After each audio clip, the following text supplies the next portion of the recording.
armed robbers come, what normally happen? The police will change their uniform into civilian uniform. So what does that tell you? They don't have the police as an identity. It is just something that they do. They pay them money, they don't pay, they just walk away. Whenever something happens, they just walk away.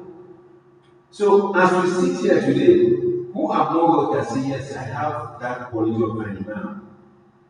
Not just people know you, oh, the father of Mr. So is an imam. You only go to prayer, come back. When people meet you on the road, how many times have they spoken to you as you are an imam? Or when they have problems, they call to you and say, oh, imam, what do you say about this? What do you say about that? If people do not relate with you at this level, then you need to check what they are doing an imam. So I will start by asking some of us now. What do you think is the role of an imam? I will ask the brother who's writing. Mr. Please, your name again. Mama Science. Mama Science, yes. So what do you think is the role of an imam in this society? The role of an imam in society is Okay. one is mainly a leadership role. Okay. Leading who in this case? Leading both the Muslims and the non-Muslims. Then calling people to Islam through his words and his character. Baba, do you agree that the imam is the leader of non-Muslims? Yes, sir. Is the leader of Muslims and non-Muslims? What about yes, sir. Is the leader of Muslims and non-Muslims? Yes, Baba, you agree? Huh? Okay, so, Okay. and you? Yes, because they have to live by example. People we like to copy. That makes him an imam. Yeah, we know, but leaders, he said leader of non-Muslims. That's what I want to do. Yes, that's why I say yes, because with his way of behavior, character, that will be affecting both the Muslims and non-Muslims. Right. Because the Ummah Muhammad, everybody is under the Ummah Muhammad, even the non-Muslims. But it's just that we have Ummah to Ijaba and Ummah to Dawah.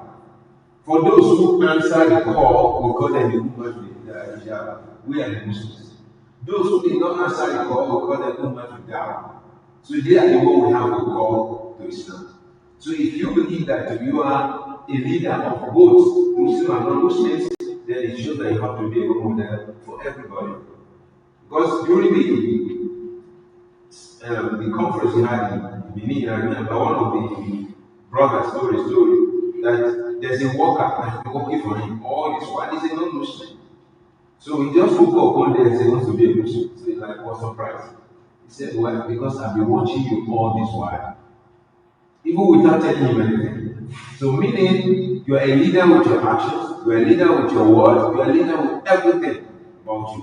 So meaning that you have to embody the imam. If you are an imam, you have to be an imam 24/7. Not that you only wear your robe to the mosque, and when you leave the mosque, you are doing other things. So this is why we want to focus on what is the role and duties of an imam. Now,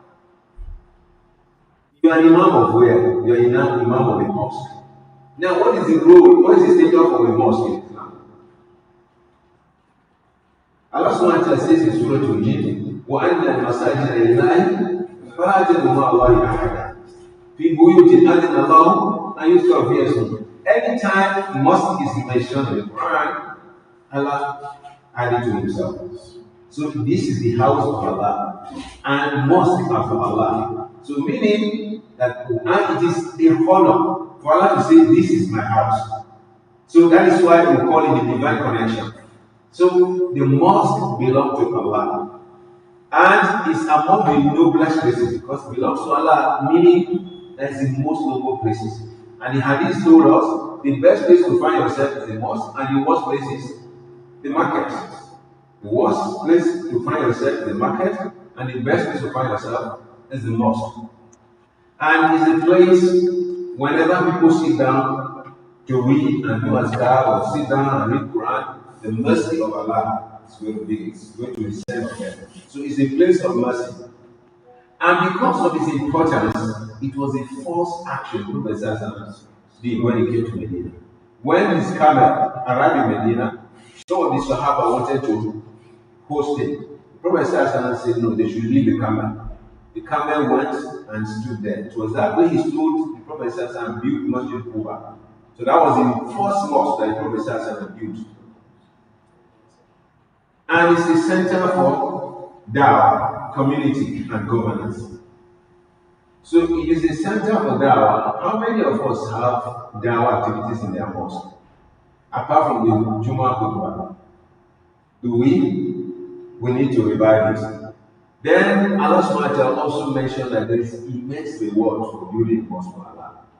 So when you build a mosque for Allah, Allah will build you a house in paradise. So that is how important a mosque is in the life of Muslims. And yesterday we threw light on some of the importance of the mosque. That the mosque is the center of the whole Muslim activities. Mosque is supposed to be, normally the city revolves around the mosque.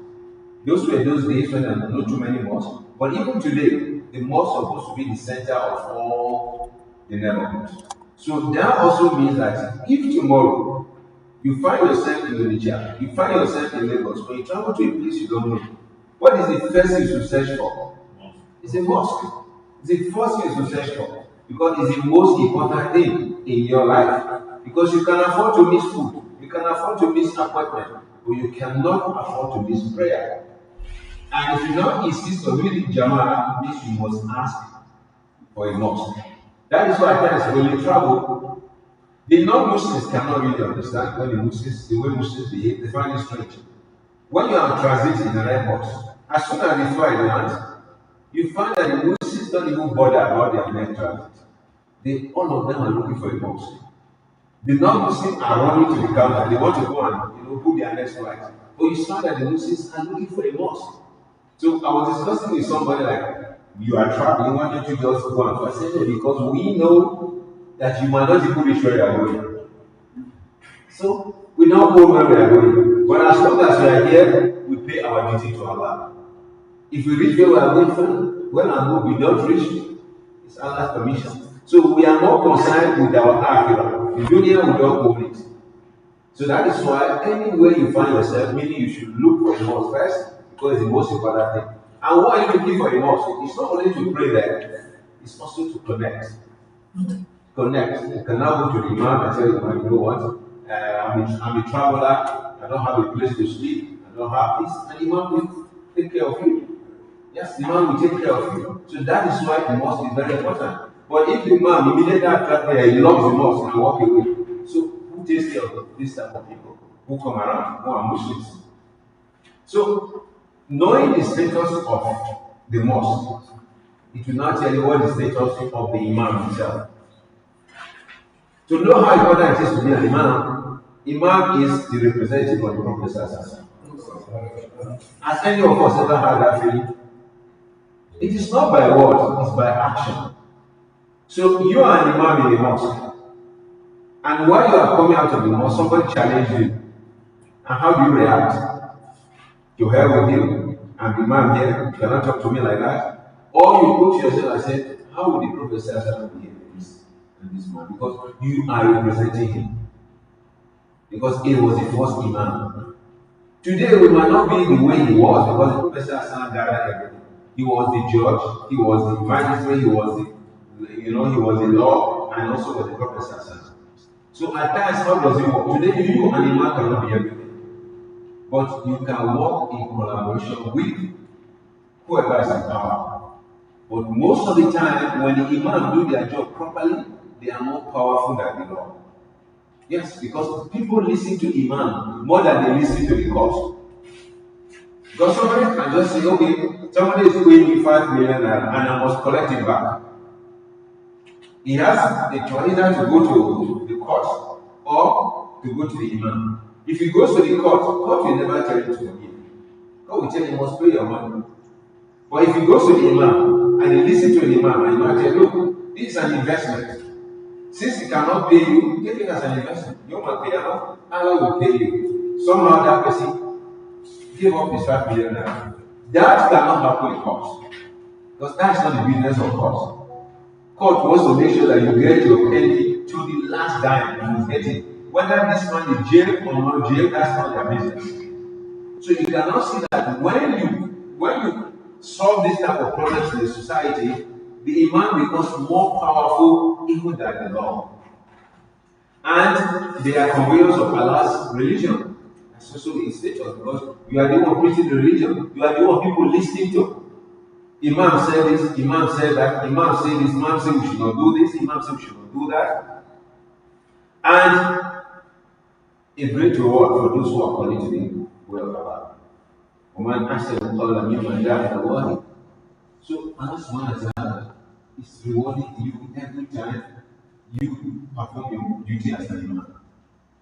And what is the role that we do is teaching, reminding, enjoining good and forbidding evil. Why is this very important in society? Because this teaching and reminder is what keeps a human being on the right track. Because you can see the society today. If an evil crop up in the north, before you know it, it's in the south. Before you know it, it's in the west. So sometimes you look at it, who is teaching everyone? Sorry. Okay. So you start to wonder what is going on. Why is it that whenever evil starts, it starts to spread? Because this generation we have, social media has taken over everywhere. So the way you hear good things in social media, that is how some people hear bad things in social media, and they want to experiment it. So the only way to combat this nonsense is through the imams, is through the mosque. Because the court will only wait for you to come, the lawyers will wait to make money from you. In fact, we have just seen that even the police are happy for those who are doing 419. Yes, these days when you travel in the car, go to Abuja, the driver will tell the +2349. They just said that if you have a phone, keep it with me. So they are really covering for themselves. And when they meet the police, as soon as they arrive at the checkpoint, the police is relieved. Why? He knows it's about to make 20,000 naira. Sometimes they ask for 300,000 naira. Each day will transfer. So are they going to curb the menace? No. They are helping the menace to grow. So it's only Islam that says, no, let's deal with the root cause. The root cause is there's no reminder. Nobody reminds you anymore. Because they said it takes a village to raise a child. A child cannot be raised by the father alone. So what is the role of Imam in this case is to bring out that spirit of reminder that all of us are in charge of our children collectively. So if Fatima, the daughter of Mr. Khalid, in the house she wears hijab, but as soon as she's out of her father's side, she's wearing skirt. Will the father see her? No. But will Mr. Abdullah see her? Yes. So Mr. Abdullah will say, look, you are daughter of so respect yourself. So if she knows that by the time she crosses 10 houses, 10 people will talk to her, she will behave herself. But we live in a society where everybody says, it's not my business. It's not my business. Even when you talk to the child goes to her father, the father will say, what is your business with your child? That means even the father himself does not realize that you have a duty.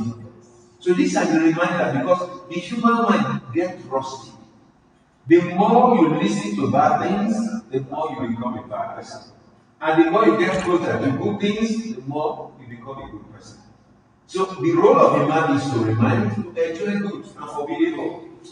So when you do this properly, your whole community, you have peace and mercy in your community. Then, do we have any qualities that an imam should have? Because sometimes, most of us, our father died and we inherited the imamship. But did we bother to educate ourselves? To see what we need to know? Because some of the imams I've seen in some of our localities, they have this book that is written for them, that is a khutbah. They manage to memorize it or just be able to read it, and that is their khutbah throughout every Juma. They just carry it and read it. They come to prayer, read the same surah every day. The next year, that is what they are reading. Because that is what they are told, that this is the imam. And as soon as they leave the mosque, they are going to farm. They come from farm, they are not bothered by anybody. Their imam is to pray and go back. But it is not just to pray. Go back. An imam, if you have found yourself as an imam, no matter how you became an imam, it's not a problem. It's not what we're discussing. But what do you do next? So try and empower yourself. How do you empower yourself? At least master the Holy Quran. How do you know the knowledge of the Holy Quran? Be able to read and understand. Because you need to do some interpretation. Whenever somebody comes to you, before you start analyzing to them, read the Quran first. You see, Allah says, somebody came and is bashing somebody else, read an ayah for him. People listening more when they're going to read an ayah. So, does the Imam have the ability to be able to read some ayah in the Quran to prove his point? And the Imam should be able to do that. We are not saying you should memorize the whole Quran. Because when you say master, it doesn't mean that you should memorize the whole Quran. But at least you should be good enough that you can understand the meaning. Even if you have to use the English translation, no problem. But the fact is that there are going to be situations where you need to use the Quran to prove a point. So you should be able to do that. And then the knowledge of the Sunnah. The knowledge of the Sunnah, the Prophet Sallallahu, because the Prophet Sallallahu was a living example of what Islam is. That is why one of his wives described him as he was a walking Quran. Because everything in Quran says that is what was exemplified. So meaning that you should have knowledge of this Sunnah. Because today, those who want to fight Islam, they knew that the connection between the Sunnah and the Quran is so important. Now what have they come up with? That the Prophet Sallallahu was not a lawmaker. So for them, there's nothing like hadith.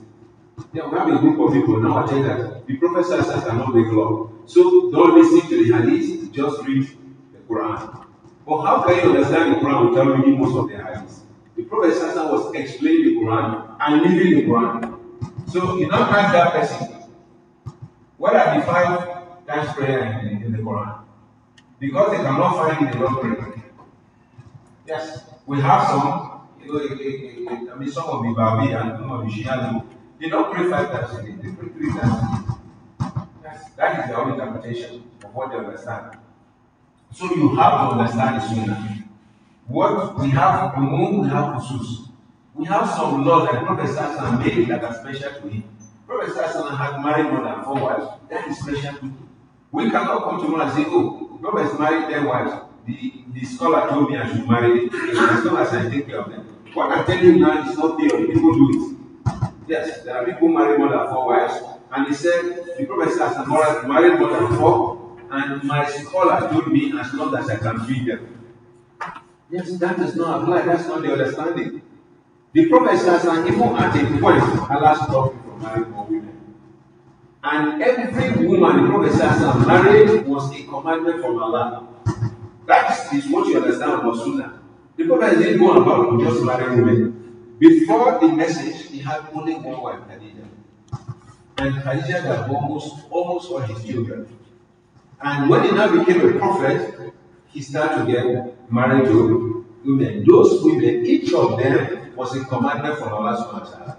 And we know the story of Aisha very well. Even Maria, when he went to Egypt, they conquered Egypt and then brought back slaves.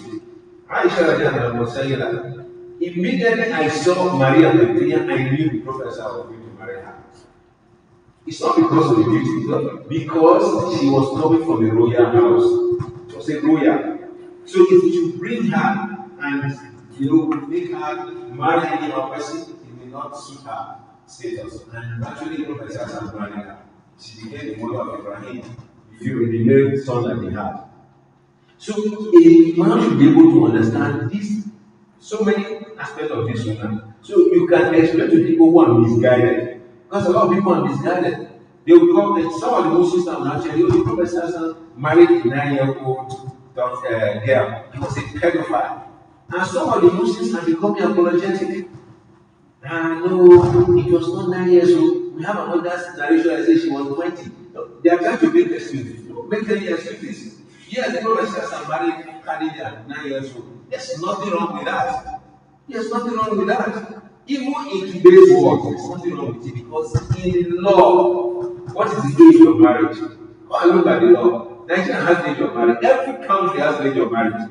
The lowest is 7 years. Yes. There are still countries that are around 9 years, but just that nobody is doing it. But what does the law allow? The law allows you to marry at 9 years old. And secondly, we should not use today to judge yesterday. What do you mean by it? Some of the brothers were discussing it, and I gave them an analogy. I said, when our grandfathers were married, nobody thought about love. I'm sure the even generation before us didn't do anything about love. Today you say a woman says he doesn't love me. What if you say the father of the family? But our parents didn't do anything about love. Why did they marry a woman? I have 3 farmland. I knew who we found them. The married the woman. When the woman says she's not going to farm because she's lost, you want to make love in the house. Who cares about that? When the man wants to go to his wife, does he write permission? I said, Mariam, I'm coming to your house today. He comes into the house, he goes for his wife, have an affair with his wife, they born a son, that continues. Now, can you now say that our forefathers were rapists? Because you are now using today's mentality to say that even before a man meets his wife, he must take permission. So you are now saying that all of them were raping their women. Because you are now using today's word, this upside down word, to join the yesterday word. No. It is today we are not talking about love, care, all that. They love themselves, but they didn't define it like that. So when you come to marry a girl at that time, what the parents look at is your ability. What is your ability to find? You are a strong man, you have the strength, they give you their daughter because they know she'll never go hungry. Not the man who will go and polish his shoes and say he wants to go and marry. Who cares? We know you can't do anything. So you can now see that yesterday is different from today. So we should be able to explain this to people without being apologetic. That, the Prophet actually said, the Prophet actually said that. Even on the issue of Khadija, they said that the Prophet married Khadija when she was 40 years old. Even though that narration is not authentic. Because when you look at the years she spent before dying, she cannot be 40 at that time. So actually the difference in the age between the Prophet and Khadija was only about 3 years. Because Arab married very early. Here you are arguing that the Prophet married Aisha. But you are saying Khadija was 40. I mean, think about it. The Prophet died, Aisha was barely 18, around 40 years. So why is it that Khadija saw Khadija also died by 20 years? But the same people will now tell you that Khadija was an old woman, he married an old woman. So as an imam, you should be able to understand some of these parts of the Sunnah, so you can defend Islam whenever it comes up. Understanding the Quran and Hadith sciences. There are at least basic sciences of the Quran that you must understand. Today, somebody will tell you that it is the shaitan that inspired the Quran, the Prophet. And the Muslims get confused. How do you defend that? They say he was just sitting down and hearing this and he just write it down. So in that case, they now came up with the story that it is the satanic verses. Even Salman wrote a book on that is satanic verses. So as a Muslim who doesn't understand even the Quran, what do? You start running a test and try to defend yourself. You as an imam, I want you to go and take the Quran. Okay? Just look at it. Don't read it from your head. Read it, take Surah Al-Baqarah. Look at every word. And it will surprise you that even the words in the Quran, they are miracle. Words of the Quran. I don't know whether some of you have a basic of Arabic language. In Arabic, there is dictation in Arabic. If you follow the dictation of Arabic, you will mislead the Quran. The Quran has its own dictation. And nobody, meaning even the Sahaba could not change the Quran even if they wanted to. Not just that the Quran they were memorizing, they also memorized the way it should be written. So that is why in the Quran, Imra'a, for example, is Hamza, Mim, Ra, Alif, and then Ta Marbuta. But go and read the Quran. Most of the cases, there's no Ta Marbuta. It is Ta Mafluha. And that is not the Arabic dictation. Anywhere the word is used, the Quran says, Imran al it is open. Imran Aziz, the tie is open. To tell you that every word in this Quran is placed where it belongs. So even some of the scholars made research that when Allah says that He does not put two hearts in the man's body, Allah's one to use Rajul. He used what? Rajul. So they wanted to say, is it possible that you can rephrase the Quran? They discovered you cannot even rephrase the Quran. Why did Allah use Rajul? Why did Allah use Rajul? Why did He just say Besha? He wants to say all of us, right? But He now said Rajul. Because the scholars now came up with a very amazing discovery. That if you had said Insan, it will include the woman. And the woman can entertain 2 or 3 hearts in her belly. Because the children in her belly have active faith. So the Quran was so articulate to say Rajul, but to mean all of us. So that nobody will come out tomorrow and start arguing. Like why did Allah say no 2 hearts, but these are 2 hearts beating in somebody's belly? How can you say there are no 2 hearts in the same stomach? Just to remove that doubt. So we as imams should be able to have a bit of this science. And inshallah, with ALEF, inshallah, we're trying to do stage 1, stage 2 of some of this training so that you should have an idea of some of the Quran sciences. Because the Quran is, I am telling you, you will learn, and it's so beautiful when you learn some of the things about the Quran. But because some of us don't know, we start listening to the Quran and thinking that they are right. And have a deep understanding of Islamic jurisprudence to be able to know Aqidah. You see, the problem before now was that, I want to apologize to some of us, I hope nobody will be offended, is that before now, the Islam that came to us was brought by Sophia, Qadiania, some of these tariqah. And some of these tariqah do not give focus to Aqidah. They really don't give focus to Aqidah. And that was the main problem why even the Imam became a routine thing for people. Because people didn't have that complete knowledge. So if you ask some people some questions about Aqidah, they might even fail. So in these lessons also, we have